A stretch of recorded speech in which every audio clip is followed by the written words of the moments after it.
तेलंगाना प्रदेश Congress committee के सदर रेवंत रेड्डी होंगे तेलंगाना रियासत के अगले वजीर आला। राहुल गांधी ने दे दी मंजूरी, 7 दिसंबर को लेंगे हलफ। कांग्रेस लीडर रेवंत रेड्डी तेलंगाना के अगले वजीर आला होंगे। राहुल गांधी ने उनके नाम को मंजूरी दे दी। राहुल गांधी ने कहा कि रेवंत रेड्डी को तेलंगाना में वजीर आला का ओहदे के लिए मुंतखब किया गया है।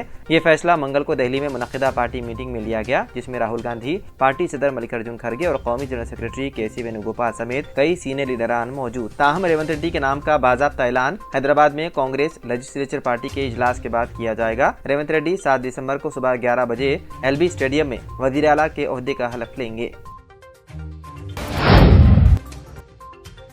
भवानी नगर पुलिस ने ऑल इंडिया मजलिस इत्तेहादुल मुस्लिमीन के मुंतखब एमएलए जाफर हुसैन मेराज के खिलाफ मुकदमा कर लिया दर्ज। इतवार की रात याकूबपुरा में असेंबली इंतखाबात में उनकी जीत के बाद इम्तनाई अहकामात की खिलाफ वर्जी पर यह कार्रवाई की गई। पुलिस ने बताया है कि अपनी मामूल की रात की गश्त के दौरान पुलिस ने सालम चौक में समद होटल के करीब एक इज्तिमा का मुशाहिदा किया, जिसका एहतमाम मुबैना तौर पर जाफर हुसैन मेराज, यासिर अरफात और एमआईएम के दीगर अराकीन ने किया था।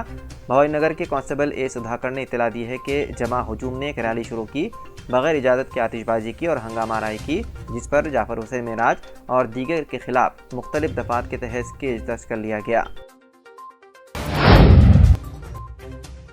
रियासत तेलंगाना में इंतखाबी ज़ाब्ते इख्तिलाफ का हुआ इख्तिताम। Secretary election commission of India Ajay Kumar ने चीफ सेक्रेटरी हुकूमत तेलंगाना में ज़ाब्ते इख्तिलाफ का इख्तिताम कर दिया। तेलंगाना के अलावा राजस्थान, नागालैंड, मिजोरम, मध्य प्रदेश और छत्तीसगढ़ के नाम मकतूब तहरीर करते हुए बताया गया कि उन रियासतों में इंतखाबी अमल की तकमील की वजह से मॉडल कोड ऑफ कंडक्ट फौरी असर के साथ इख्तिताम पजीर हुआ। तेलंगाना के एक बीआरएस लीडर की घर में चाय पीने के दौरान दिल का दौरा पड़ने से हो गई मौत। तफसीलात के मुताबिक तेलंगाना के जनगांव जिले परिषद सदर नशीन वो बीआरएस के जिले सदर पी संपत रेड्डी हनमकुंडा के चैतन्यापुरी में वाक़ अपने मकान में चाय नोश फरमा रहे थे कि अचानक वो सीने में दर्द की वजह से गिर पड़े।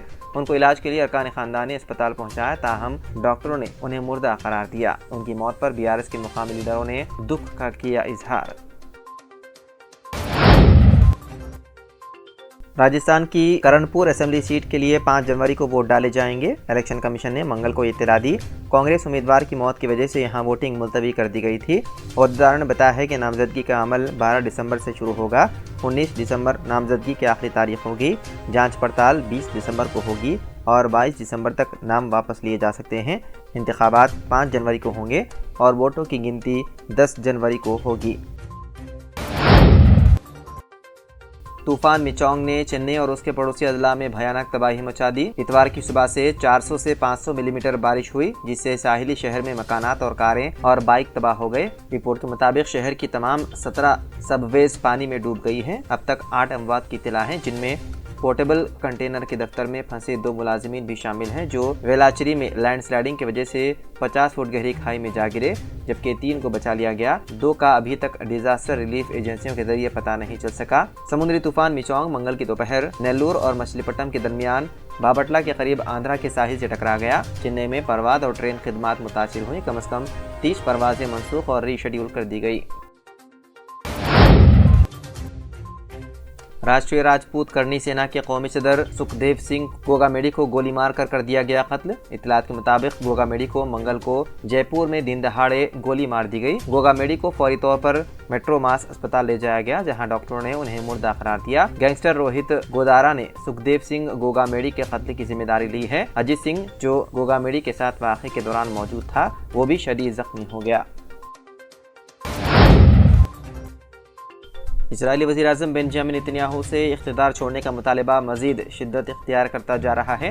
हज़ब इख्तिलाफ के रहनुमा याइर लैपिड ने नेतन्याहू पर इल्ज़ाम लगाया है कि वो अवाम और सिक्योरिटी इदारों का एतमाद खो चुके हैं, इसलिए उन्हें फ़ौरन ओहदा छोड़ देना चाहिए। लैपिड ने मज़ीद कहा कि जो भी इस तरह नाकाम होता है वो हुकूमत जारी नहीं रह सकता।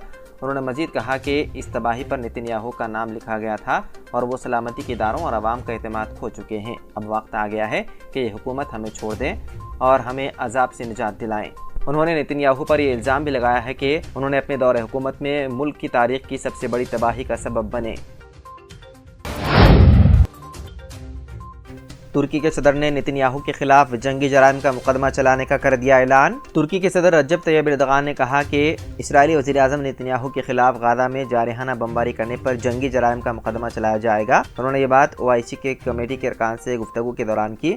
طیب اردغان نے کہا کہ نیتن یاہو کے خلاف غزہ کی پٹی میں مسلط کردہ جارحیت کی بنیاد پر جنگی جرائم کا مقدمہ بنے گا۔ اردغان پہلے ہی نیتن یاہو کو غزہ کا قصاب قرار دے چکے ہیں۔ OIC کمیٹی کے ساتھ گفتگو میں انہوں نے اسرائیل کے حامی اور مددگار مغربی ممالک کو بھی شدید تنقید کا نشانہ بنایا۔ نائجیریا کی فوج نے غلطی سے میلاد النبی صلی اللہ علیہ وسلم کی تقریب پر ڈرون گرا دیا، 85 افراد جاں بحق۔ نائجیریا میں فوج نے باغیوں کے خلاف آپریشن کے دوران غلطی سے ڈرون اپنے ہی شہریوں پر گرا دیا، جس کے نتیجے میں 85 افراد ہلاک اور 60 سے زائد زخمی ہو گئے۔ رپورٹ کے مطابق نائجیریا کی فوج نے جس جگہ ڈرون گرایا وہاں ایک مذہبی تقریب جاری تھی اور 300 سے زائد افراد موجود تھے، جن میں خواتین اور بچے بھی تھے شامل۔